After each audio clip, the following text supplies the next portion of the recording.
Hi, I'm Lane Moser. I'm a pediatric palliative care doctor at Blank Children's Hospital with the SHINE Pediatric and Perinatal Palliative Care Program. In my job, I interact with the Iowa Donor Network in ways that people might be used to and might expect.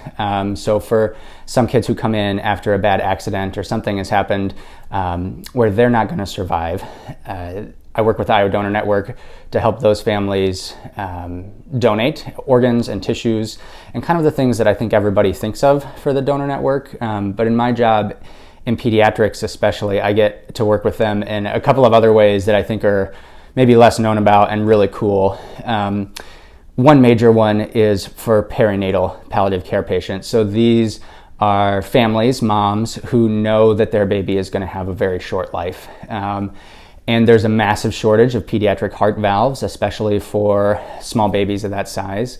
And a lot of those families, I'm always impressed, think very selflessly that their baby's that body could go to someone else. And so we work with a lot of perinatal palliative care families to arrange donations after death for heart valves and tissues for research and things like that I think is something that a lot of people don't know about, but is really cool, very powerful for those families, and it means a lot to them.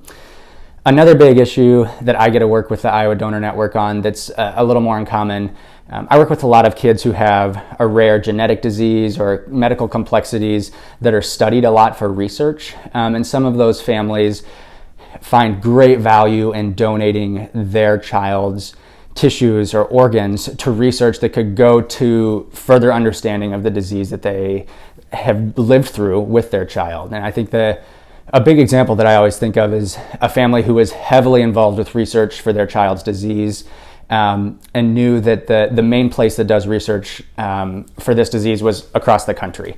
And so as their child was dying, they said, Dr. Moser, I really want to get her brain to Oregon so that more people can learn kind of about her disease through her life. And so I called up the Iowa Donor Network and I said, hey, I've got a weird request. I need a brain to get to Oregon, like right after this kid dies. And so they found us a pathologist who could prepare it here. We shipped it there, and it was just so meaningful for this family to know that their child who died could maybe help someone else in the future. And that's another just super cool thing that I knew the Iowa Donor Network would be, yep, sure, we can do that right away, no problem. They found out a way to make it happen. And it wasn't an organ donation or a tissue donation to another person, but it was still meaningful for that family.